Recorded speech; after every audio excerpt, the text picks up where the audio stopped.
Bismillahirrahmanirrahim. Assalamu alaikum students. Welcome to our class. Today we have to learn a SLO from English 9 Unit 7. So let's find out what our today's SLO is and what we have to learn today.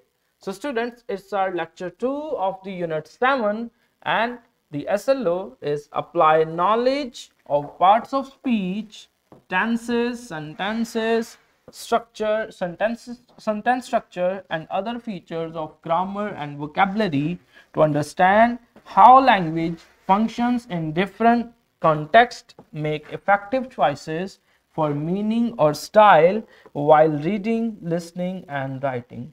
So students, this is a very broad SLO, but in this SLO today we have to focus on the sentence structures and then the different features of grammar like the types of sentences. तो आज हम दो चीजों पे focus करेंगे, sentence structure और types of sentences.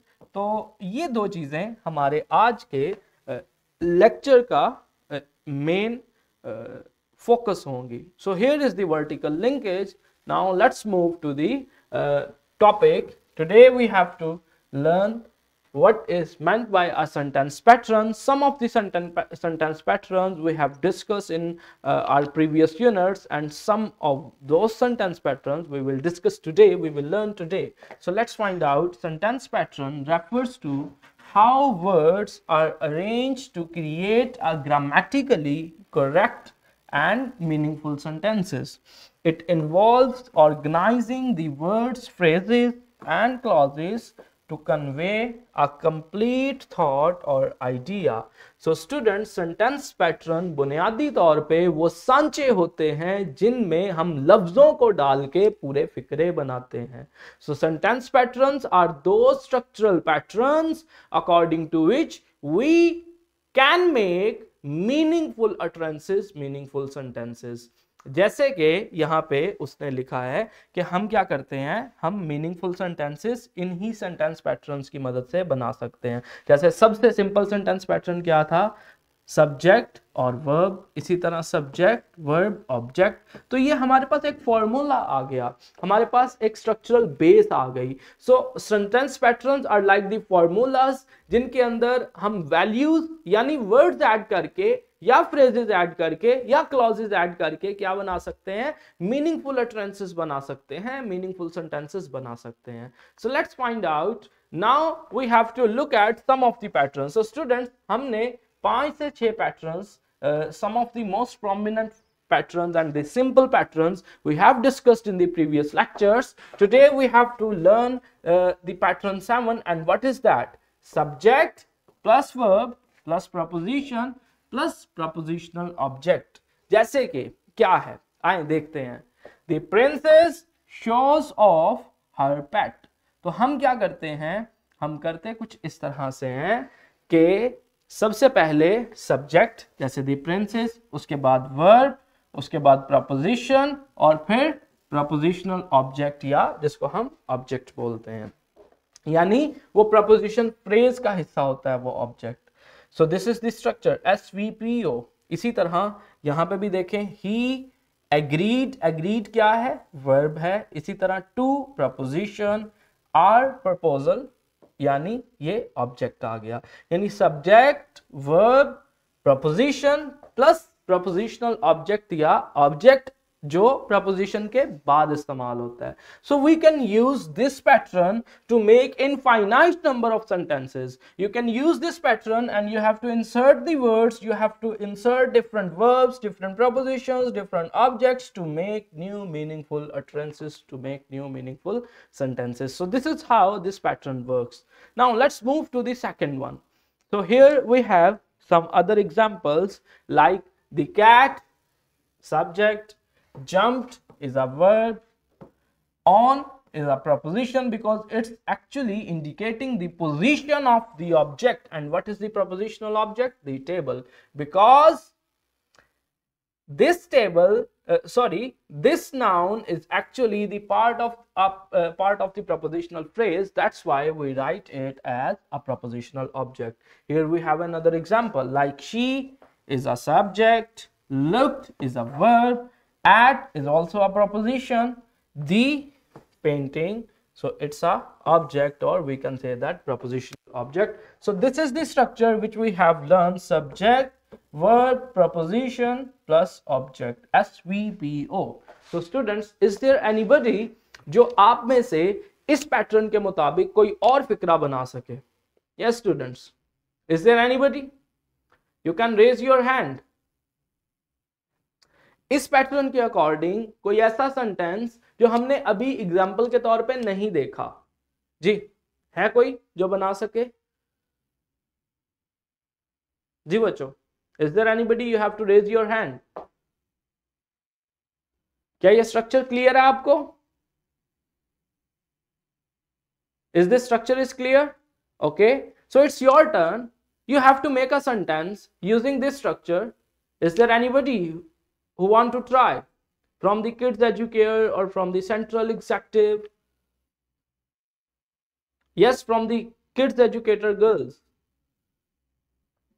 Assalamualaikum sir. Walaikum assalam. She is hiding. She is hiding beside the table. So she is hiding beside the table. Exactly. This is the sentence according to this pattern, because she is a subject, hiding is a verb, beside is a preposition, and the table is a object. So this is the structure, and this is how you have to make the sentences using this structure. So let's go further. Here is infinitive, because the next pattern जो हमने इससे अगला pattern पढ़ना है उसमें infinitive भी आता है. क्या आप में से कोई बच्चा मुझे बता सकता है infinitive क्या होता है? Yes, is there anybody who know about the infinitive? कोई ऐसा बच्चा जो पहले से जानता हो कि infinitive क्या होता है? जी बच्चों, कोई नहीं जानता?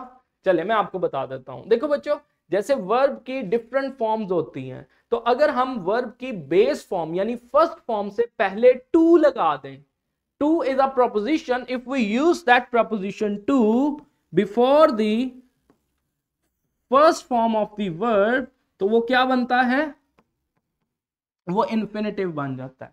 यानी अगर एक सिंपल वर्ब है डू, तो वो इन्फिनेटिव नहीं है, लेकिन अगर हम उसको टू डू कर दें तो इन्फिनेटिव है. राइट को टू राइट कर दें तो इन्फिनेटिव है. तो ये इन्फिनेटिव वाला केस कहां इस्तेमाल होता है? हम to write, to do, to sleep तब कहते हैं जब हमने इंस्ट्रक्ट करना हो, जब हमने किसी को कुछ कहना हो. You have to do so, you have to write the homework. जब हमने किसी को कमांड देनी हो, किसी को इंस्ट्रक्ट करना हो, किसी चीज के ऊपर एम्फेसिस करना हो, जोर देना हो, तो तब हम क्या करते हैं? तब हम साथ टू लगाते हैं वर्ब की फर्स्ट फॉर्म के, ताकि क्या किया जा सके? ताकि उस लफ्ज, उस एक्शन, उस हैपनिंग के ऊपर एम्फेसिस किया जा सके, उसके ऊपर जोर दिया जा सके.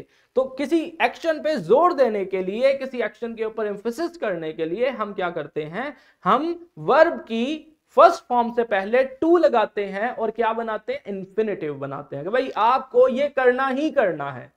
Is that clear? What is infinitive? क्या आपको क्लियर हो गया? और कैसे बनाते हैं?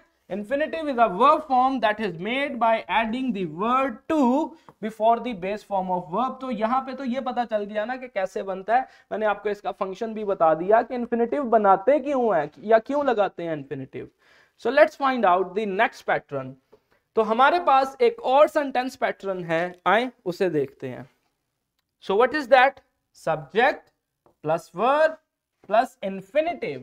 यानी जैसे मैंने आपको बताया कि आपने यहाँ पे टू की फर्स्ट फॉर्म लगानी है. होना ये चाहिए कि इन्फिनेटिव ही लिखा होना चाहिए, क्योंकि इन्फिनेटिव का मतलब ही टू प्लस V1 है, यानी वर्ब की फर्स्ट फॉर्म या base form plus to. So what it will be? Princess September went to say good morning. So students, हमने क्या बोल दिया? अब से क्या है? वर्ब है. Princess September went to say good morning. तो टू क्या बन गया? इन्फिनेटिव. टू और से इन्फिनेटिव आ गया. So this is how we use this pattern. I forgot to post the letter.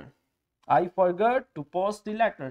और जैसे मैंने कहा कि infinitive most of the time किसी वर्ब के बाद आता है, किसी हेल्पिंग वर्ब या मेन वर्ब के बाद किसी चीज पे एम्फेसिस करने के लिए, किसी दूसरे एक्शन पे एम्फेसिस करने के लिए इस्तेमाल होता है. जैसे they intend to postpone the trip, you have to do the homework, you have to come to the class. So this is how we use this sentence pattern, subject plus verb plus infinitive.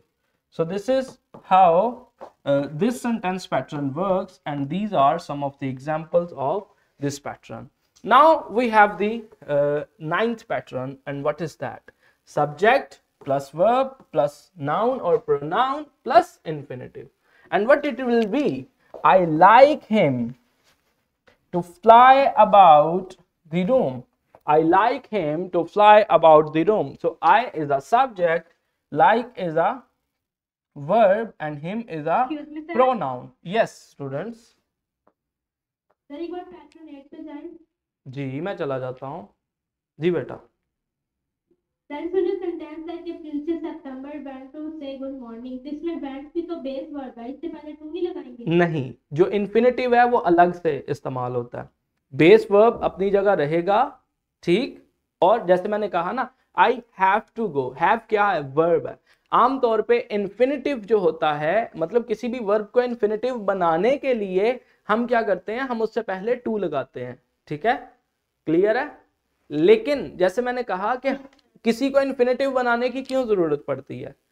इसलिए जरूरत पड़ती है कि आपने किसी action के ऊपर emphasis करना हो, किसी एक्शन के ऊपर जोर देना हो. ठीक है. आमतौर पे होता क्या है कि पहले से एक अलग वर्ब मौजूद होता है और उस वर्ब के साथ हम इन्फिनेटिव यूज करते हैं. Is that clear? जैसे हम मेन वर्ब के साथ ऑक्सिलरी यूज करते थे, याद है आपको जी? ऑक्सिलरी वर्ब या मतलब हेल्पिंग वर्ब यूज करते थे मेन वर्ब के साथ. तो इसी तरह ये मेन वर्ब के साथ एक एक्स्ट्रा वर्ब के तौर पे, इन्फिनेटिव के तौर पे यूज होता है. इज दैट क्लियर जी? Yes from the kids educare, क्या आपको क्लियर हो गया? Yes, sir. Okay, so let's go further. Here we have the pattern 9, and what we have to do? Subject plus verb plus noun pronoun plus infinitive. अब इसमें क्या है, जैसे मैंने आपको बताया कि I क्या है? सब्जेक्ट है, like क्या है? वर्ब है, और इसी तरह him क्या है? प्रोनाउन है. आप सब जानते हैं कि ये कौन सा? ये रेसिप्रोकल प्रोनाउन है. और उसके बाद infinitive आ गया, to fly about the room. I like him to fly about the room. He helped me to carry the box. So जैसे मैंने आपको बताया कि भाई एक वर्ब पहले आ गया और उसके बाद एक और एक्शन अगर उसमें आना था तो हमने क्या कर लिया? उसके साथ इन्फिनेटिव लगा लिया, उसके साथ हमने टू लगा के उसे यूज कर लिया. तो यहाँ पे subject plus verb plus pronoun plus infinitive, ये हमारा क्या बन गया? फिक्रा बन गया. सो this is how this pattern works. Subject plus verb plus noun pronoun plus infinitive. He helped me to carry the box. She advised him to study medicine. So students, is that clear? Is this pattern is clear?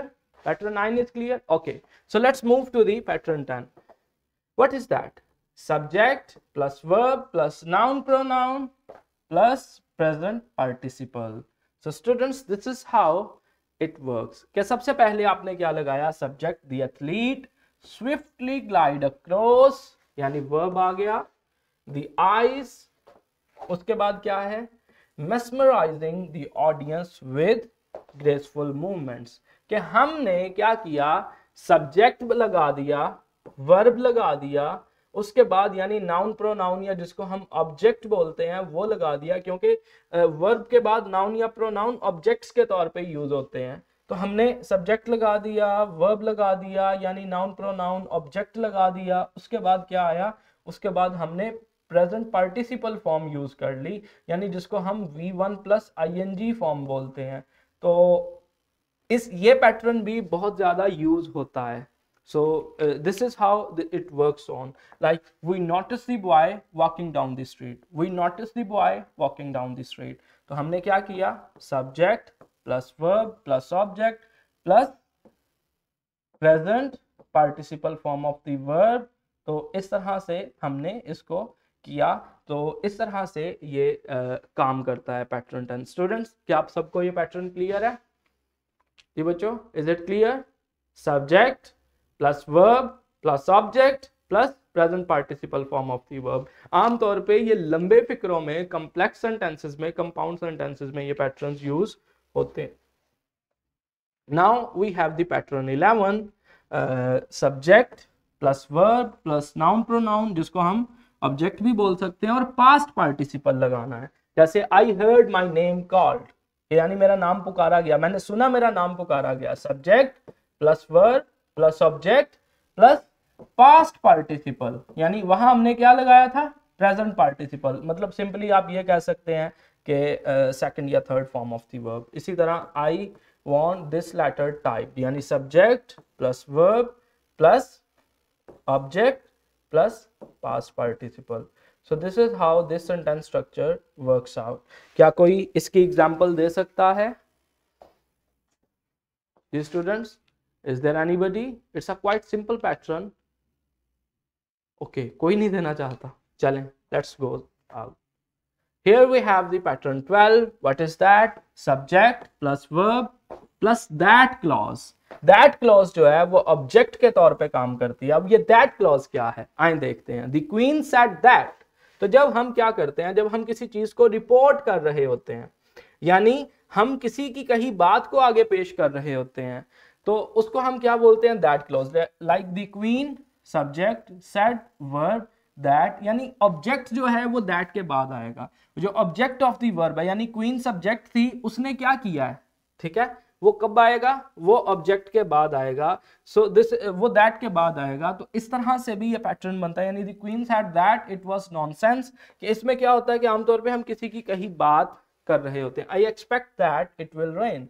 So this is how this pattern works out, के subject plus verb plus that clause, यानी जो object है वो किस शक्ल में आएगा, वो दैट के साथ आएगा, क्योंकि आप किसी को क्या कर रहे हैं, रिपोर्ट कर रहे हैं, आप किसी की बात पेश कर रहे हैं। जैसे मिसाल के तौर पे subject she beliefs verb that he will come, यानी वो आएगा। तो ये दैट क्लॉज हो गई, यानी दैट के बाद अब ये जो पूरी की पूरी क्लॉज है ये ऑब्जेक्ट का काम कर रही है, लेकिन हम इसको दैट क्लॉज बोलेंगे, क्योंकि दैट के बाद हमने देखे एक पूरे का पूरा फिक्रा लिख दिया जो कि अपने आप में एक स्ट्रक्चर रखता है, यानी सब्जेक्ट वर्ब प्लस ऑब्जेक्ट। लेकिन यहाँ पे वो ऑब्जेक्ट का काम कर रहा है, किसके बाइस, इस दैट के बाइस। तो बच्चों, क्या आपको मेरी ये बात समझ आई कि इसको हमने दैट क्लॉज क्यों कहा?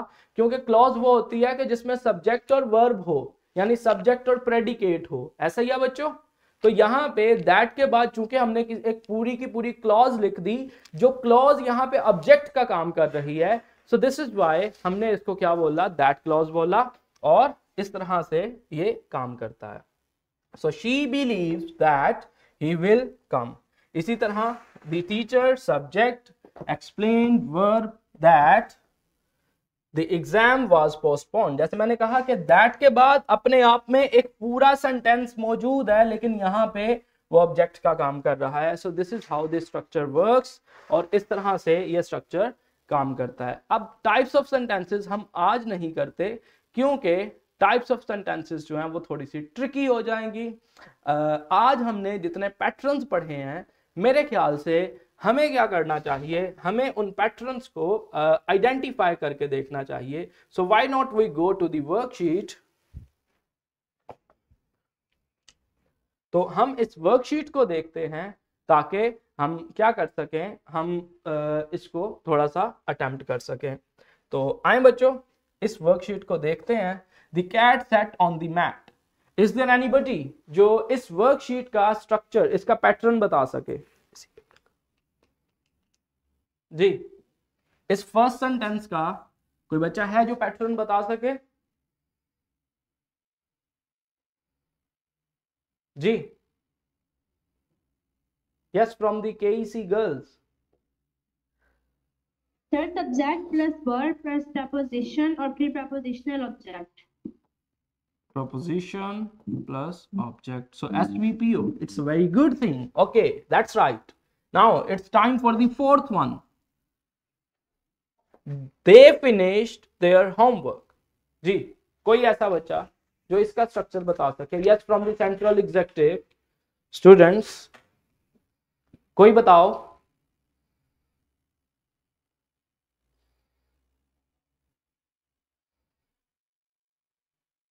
Yes, from the central executive.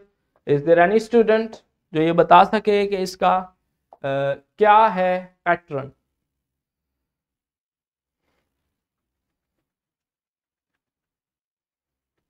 Noun, is noun. Noun नहीं बेटा, सब्जेक्ट वर्ब बताओ ना. यहाँ पे ये नाउन नहीं प्रोनाउन है. ये प्रोनाउन किसके तौर पे काम कर रहा है? They is subject. Subject, okay. Plus Have is verb. okay, have is a verb.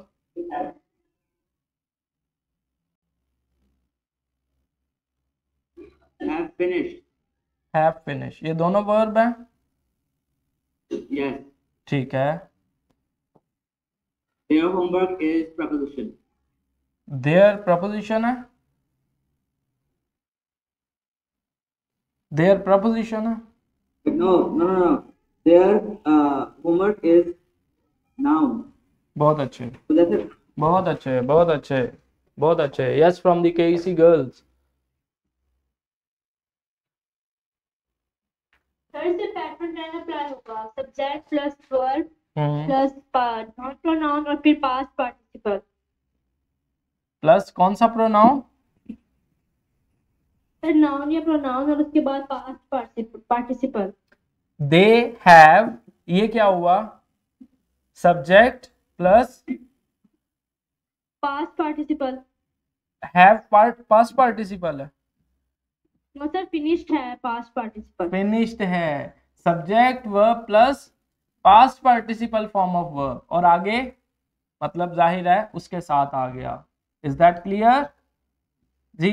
जिसको हम देयर होमवर्क को क्या भी बोल सकते हैं, मतलब देयर यहाँ पे प्रोनाउन का काम कर रहा है, यानी देयर होमवर्क कोलेक्टिवली ऑब्जेक्ट का काम कर रहा है. Subject verb plus past participle plus object. So this is the right structure. बहुत अच्छे. Yes, it's time for the 10th one. We will go to the beach tomorrow. जी, है कोई जो बता सके? केईसी बॉयज का क्या मामला है, वो क्यों नहीं बोलते? Yes, from the KEC girls. Sir ये इंफिनिटिव इसमें यूज हो रहा है. हाँ जी, बताएं ना, स्ट्रक्चर लिखवाएं इसका. सर पहले वी सब्जेक्ट, वी सब्जेक्ट के बाद विल होगा वर्ब. विल गो मतलब हेल्पिंग वर्ब और वर्ब हो गया. सर फिर टू द बीस हो जाएगा इसका इंफिनिटिव. पुत्र टू के बाद क्या वर्ब लगा है?